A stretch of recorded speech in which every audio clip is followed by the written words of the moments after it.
Hai Trisa Kok, nampak macam tak puas hati je. Tak puas hati kenapa?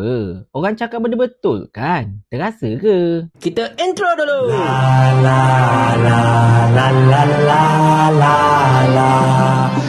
Assalamualaikum warahmatullahi. Bukannya kita tak tahu tuan-tuan dan puan-puan sekalian, ada segelintir pihak dalam kerajaan pada ketika ini bersungguh-sungguh cuba untuk menaikkan martabat kaum mereka sebenarnya dengan cadangan untuk menaikkan kampung-kampung baru mereka sebagai tapak warisan UNESCO lah, dengan nak jadikan bak kutih ataupun sup tulang babi sebagai makanan warisan lah. Benda yang kuban-kuban je yang dia buat masalahnya kan. Tetapi tuan-tuan sekalian, benda ini sebenarnya tak payah berlaku pun, tak perlu berlaku pun sebenarnya. Sebab negara kita ini memang terkenal dengan pelbagai budaya. Jadi kalau ada apa-apa benda yang ingin ditawarkan atau dicadangkan sebagainya, sepatutnya ia melibatkan kepentingan semua pihak, bukan satu pihak je. Macam contoh, let's say kalau nak menaikkan nasi lemak sebagai makanan warisan sebagai contohnya kan, semua kau makan nasi lemak. Itu contohnya lah. Tetapi itulah macam saya katakan tadi, ada pihak-pihak tertentu yang macam bersungguh-sungguh cuba untuk menaikkan martabat kaum mereka dan cuba untuk menidakkan kaum lain dan sehingga menyebabkan benda ini terjadi macam sedikit pergeseran. Tetapi itulah, kita nak cakap lebih-lebih pun nanti orang charge kita nak main 3R. Padahal mereka ini yang main 3R sebenarnya.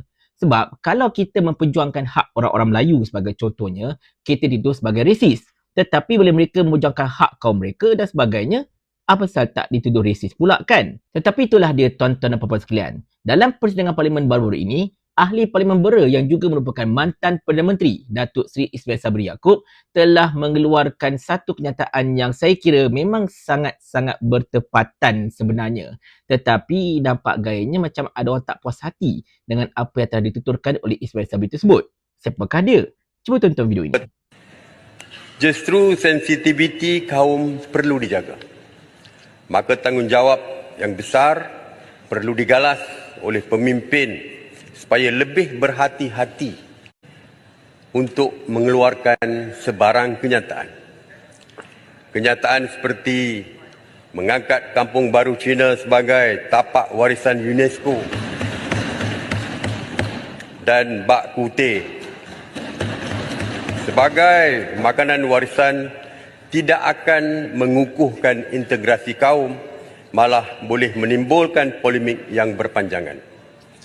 Amat menyedihkan juga, selepas hampir 70 tahun negara mencapai kemerdekaan, masih ramai yang tidak mampu menguasai bahasa Melayu dengan baik dan betul.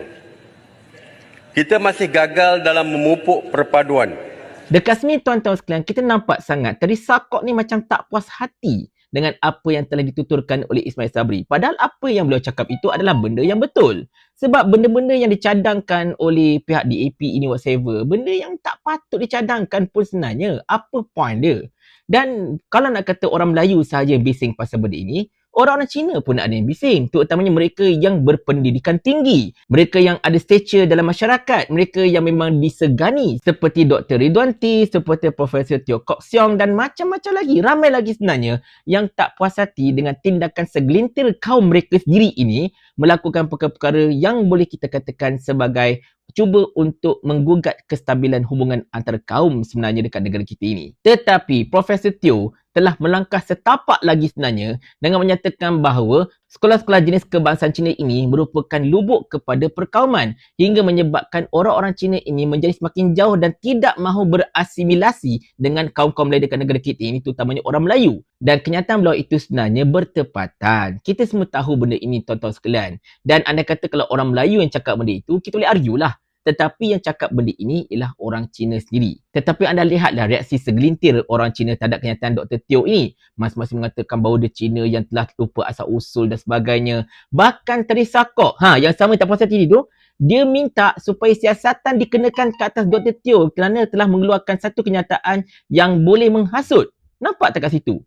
Punyalah mereka tak puas hati sampai sesama kaum pun mereka dajalkan dengan siasatan menggunakan ugutan, intimidasi dan sebagainya. Padahal kalaulah betul apa yang disebutkan oleh Dr. Teo itu merupakan satu benda yang salah, dan hujahkan balik, debatkan balik, tak ada masalah. Sanggah kenyataan beliau dengan fakta, bukan dengan menggunakan intimidasi itu, intimidasi ini dan sebagainya.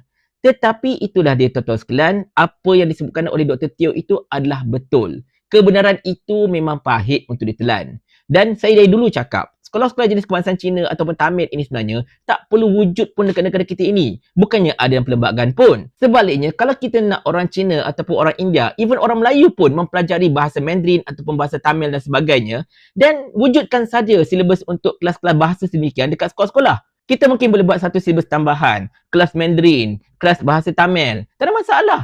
Dan di situ kita boleh menggalakkan perpaduan sebab semua kaum dekat satu sekolah kebangsaan boleh belajar benda yang sama. Hubungan mereka akan lebih rapat, lebih intim sebab mereka bergaul. Itu tujuan utama asimilasi. Tetapi mereka ini tak nak berasimilasi. Mereka cuma nak berintegrasi. Dan integrasi pula mengikut acuan mereka sendiri. Ikut apa yang mereka nak. Itu masalah sekarang ini, tuan-tuan sekalian. Ini bukan satu video untuk antis perkauman tau. Tetapi sekadar untuk menyatakan satu benda hakikat yang tengah berlaku dekat negara kita ini sejak sekian lama. Terutamanya selepas era Barisan Nasional Tun Dr. Mahathir berkubur dan sebagainya. Tetapi itulah dia, tuan-tuan sekalian.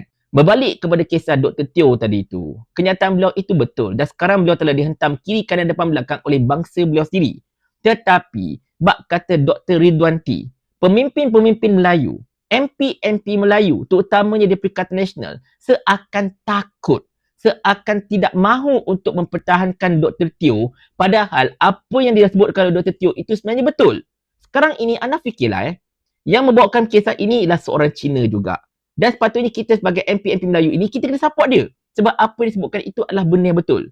Tetapi nampak gayanya MP-MP Perikatan Nasional ini menikus. Itu masalahnya.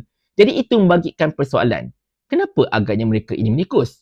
Apa yang mereka takut sangat sebenarnya? Kalau dalam kerajaan tu kita fahamlah mereka semua macam lembu di cucuk hidung. Tetapi yang pembangkang ni, masing-masing diam. Masing-masing tak nak cuba untuk defend Dr. Teo dan sebagainya.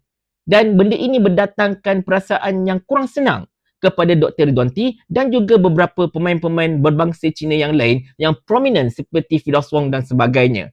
Dan benda-benda inilah tuan-tuan sekalian yang menjadi malang sebenarnya. Sepatutnya kita ini bergabung untuk memperjuangkan kebenaran. Bukan menikus bila seorang sahabat kita memperjuangkan kebenaran dan kita pula mengambil pendekatan, oh tak apalah dia juangkan, tak apalah kita diam je, kita diam je. Jangan macam tu. Kepada MP Perikatan Nasional, orang-orang Melayu dalam tu, tolong bangkit pertahankan Dr. Teo. Dan kita jangan benarkan orang-orang seperti Teresa Kok menggunakan segala apa aparat-aparat yang ada dekat negara kita ini, penguasaan-penguasaan ini untuk melakukan intimidasi terhadap mereka yang menyatakan kebenaran. Kalau tidak, hancur leburlah kebenaran, sudah ranaplah keadilan, yang tinggal cumalah kebatilan yang berkuasa. Kita tak nak macam itu. Sebab sekarang ini kita semua tahu, kerajaan ini adalah kerajaan mereka. Mereka boleh buat apa saja mereka nak. Dan satu-satunya benda yang boleh menghalang mereka daripada buat apa saja mereka nak ialah suara kita yang berpadu. Tapi kalau suara kita pun tak boleh dipadukan, tengok je lah. Kerajaan ni kerajaan kami. Jadi ikut suka kami lah. Paling kurang aku ada formula. Ni kau ada menteri berlambat-lambat ni satu formula pun tak ada. Otak letak dekat mana? Saya ulah. Sampai Abang Jamil mampus.